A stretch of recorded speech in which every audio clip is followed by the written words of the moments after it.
नमस्कार। समीक्षा अधिकारी 2023 और पीसीएस 2024 दोनों परीक्षाएं जो हैं कुछ ही दिन के अंतराल पर हैं।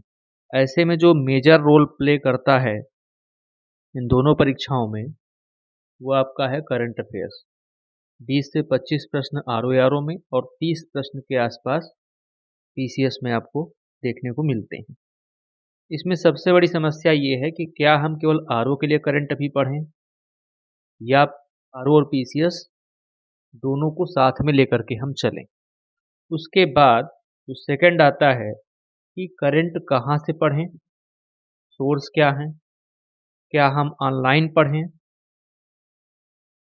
ठीक, या किसी मैगजीन को फॉलो करें या न्यूज़पेपर को फॉलो करें, और कितना पढ़ें, केवल वन लाइनर पढ़ें या डिटेल में भी पढ़ें। तो इसमें सबसे बड़ी बात यह है कि आरओ में जो करंट आपका आ रहा है वो करीब 20 से 22 प्रश्न के आसपास है, ठीक है। पीसीएस में भी जो करंट आपका आ रहा है वो 30 और हार्डली 35 क्वेश्चन तक। आरओ का जो करंट है वो लगभग वन लाइनर है। अगर ये मान के चलिए कि 5-6 क्वेश्चन आप छोड़ दें तो लगभग वो वन लाइनर है।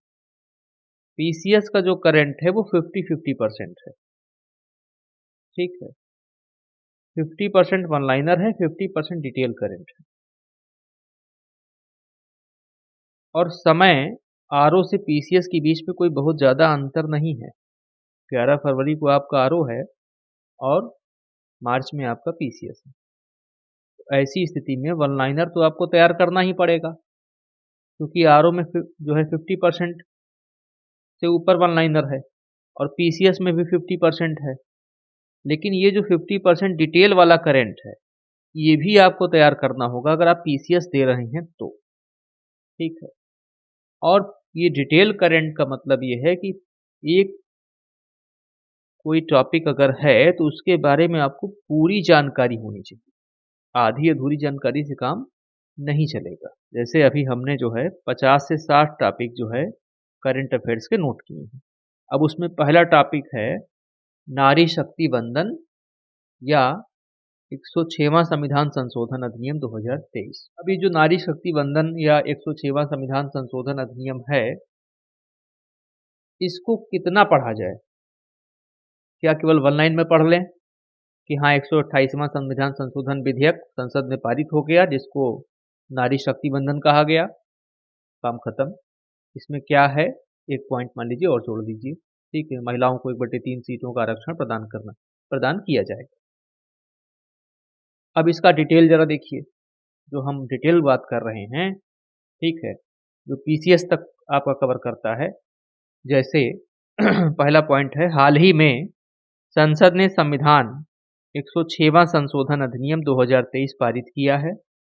इसका उद्देश्य लोकसभा, राज्य विधानसभाओं और राष्ट्रीय राजधानी क्षेत्र दिल्ली की विधानसभा में महिलाओं को 1/3 सीटों का आरक्षण प्रदान करना है। तो संसद में जो ये बिल पास हुआ है इसका उद्देश्य क्या है?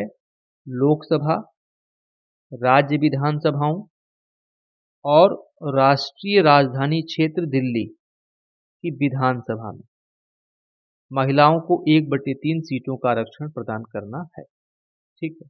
अभी विधानसभा की बात हो रही। संसद में इसे 128वें संविधान संशोधन विधेयक 2023 के रूप में पेश किया गया था।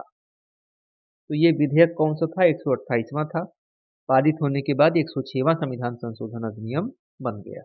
इसमें मुख्य प्रावधान क्या क्या हैं? तो इस अधिनियम के तहत संविधान के निम्नलिखित अनुच्छेदों में संशोधन किया गया है।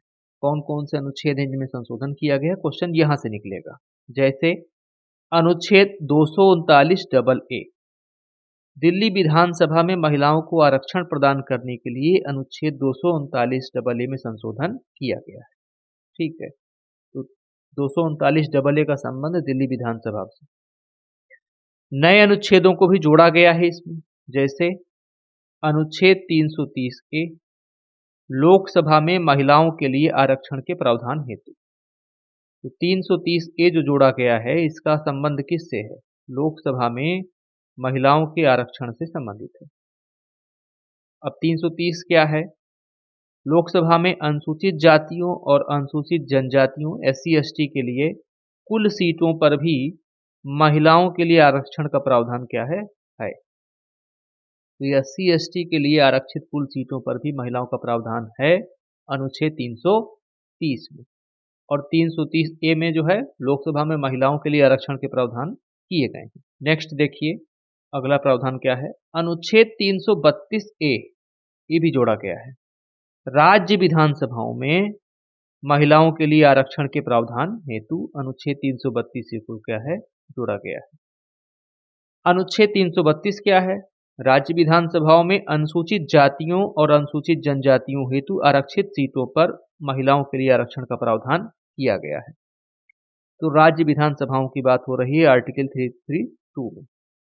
अब ये 330, 330 ए, 332 ए, 332 ये सारे आर्टिकल हो गए इंपॉर्टेंट। अब यहां से पॉलिटी का भी क्वेश्चन क्रिएट होता है और यहां से करंट का भी क्वेश्चन क्रिएट होगा। ठीक है, इसी को कहते हैं स्टैटिक प्लस करंट। अनुच्छेद 334 ए क्या है? आर्टिकल 334 ए, महिलाओं के लिए आरक्षण इस अधिनियम के लागू होने के बाद जो पहली जनगणना आयोजित होगी उसके आधार पर प्रतिमन प्रक्रिया पूरी होने के बाद लागू होगा। इसी में एक खंड जोड़ा गया है जिसका नाम है सनसेट क्लॉज या सूर्यास्त खंड। इसमें क्या है? महिलाओं के लिए सीटों के आरक्षण की अवधि इस आरक्षण कानून के लागू होने की तारीख से 15 वर्षों तक जारी रहेगी।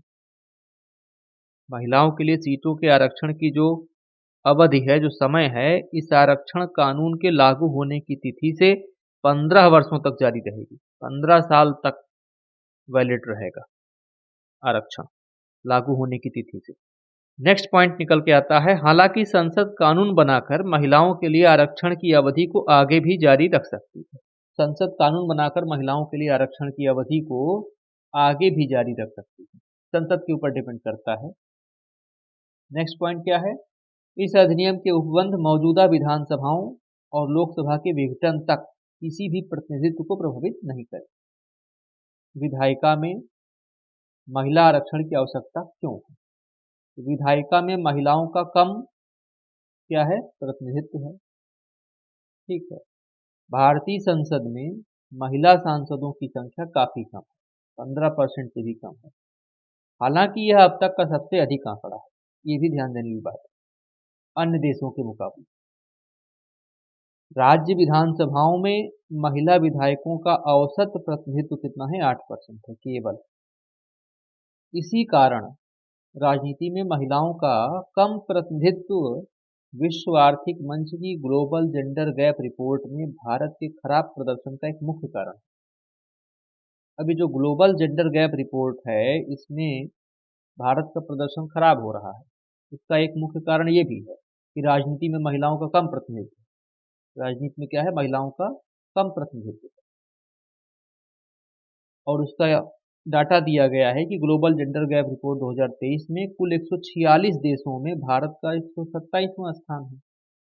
इसमें एक मेन कारण ये भी है आपका कि महिलाओं को कम आरक्षण मिला है। तो मेरे कहने का मतलब ये है कि केवल वन लाइनर से काम नहीं होगा, इस तरह के टॉपिक्स को भी आपको जो है डिटेल में एनालिसिस करके आपको तैयार करना होगा। यहाँ से कहीं से भी क्वेश्चन पूछा जा सकता है, चाहे वो डाटाबेस हो चाहे वो फैक्ट बेस हो। आगे भी वीडियो इस तरह के टॉपिक्स पर हम बना करके डालते रहेंगे। चैनल पर अगर नए हैं तो उसको लाइक सब्सक्राइब जरा कर लीजिए। बस आज के लिए इतना ही।